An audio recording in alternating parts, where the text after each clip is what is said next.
whole bunch of playoff spots still need to be clinched, and we have 2 weeks left. That's how tight these races are.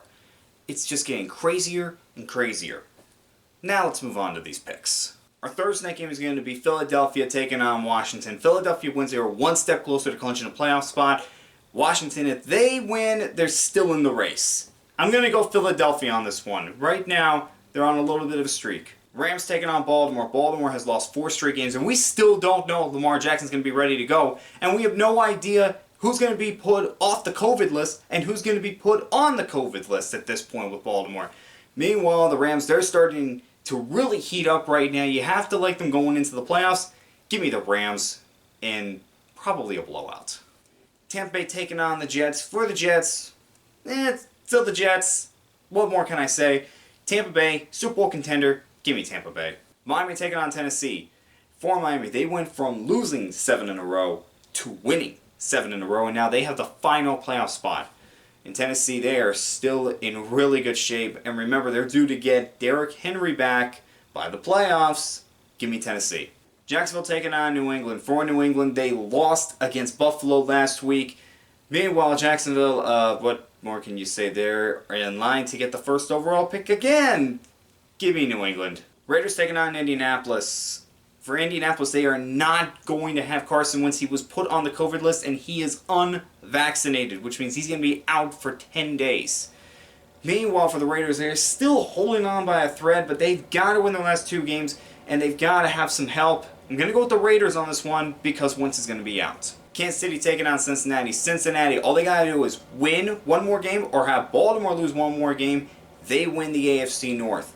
Meanwhile, for Kansas City, they've already clinched their division. Now they're trying to get that number 1 seed. I'm going to go Kansas City over Cincinnati on this one. Giants taking on Chicago. 2 very disappointing teams. 2 teams that not really much more I can say at this point. I'm going to go Chicago. Atlanta taking on Buffalo. Atlanta somehow is still in the playoff race. Don't understand how. Meanwhile, for Buffalo, got a big win against the Patriots last week. I'm going to go with them over Atlanta. Houston taking on San Francisco. San Francisco, they blew it against Tennessee Thursday night. Now they got 10 days of rest. Hopefully that helps them out. However, Jimmy Garoppolo has a torn UCL in his thumb. Probably not going to play. Meanwhile, for Houston, well, they try hard, but it's just tough when you have a roster that is in such bad shape as Houston's is right now. I'm going to go San Francisco even without Garoppolo. Denver taking on the Chargers. Chargers suffered a big loss last week when they lost to Houston. Meanwhile, for Denver, we don't know if Teddy Bridgewater is going to be back. I'm going to go with the Chargers on this one. Carolina taking on New Orleans. New Orleans was hit hard by COVID last week. Not sure who they're going to get back. Meanwhile, for the Panthers, it has been a disappointing season for them after they started 3-0. It's been tough for them.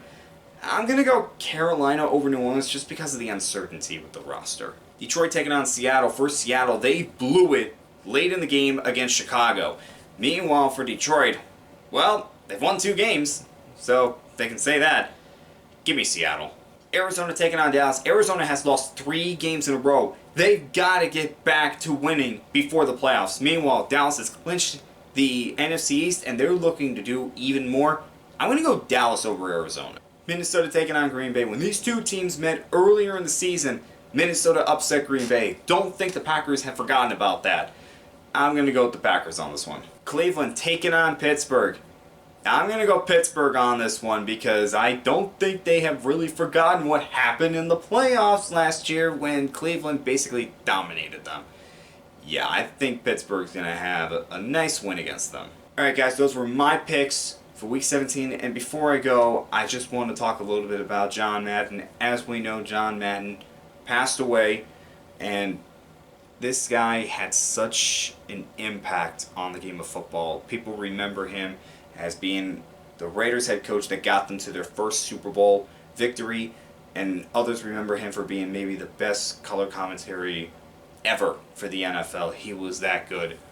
When I first started watching the NFL, it was during the last few years of his career as a commentary, and I just remember he was one of the first names that I just distinctly remember of the NFL. And it's just amazing what he did throughout his entire career. First of all, he holds the record for the most winning percentage by an NFL head coach. How many people know that? He coached for 10 seasons, won over 100 games. He won 10 games per season for his career. Averaged 10 wins per season. That's crazy. And this was back when they played 14 games in a season. That is so impressive. And like I said, people just remember him as a color commentary.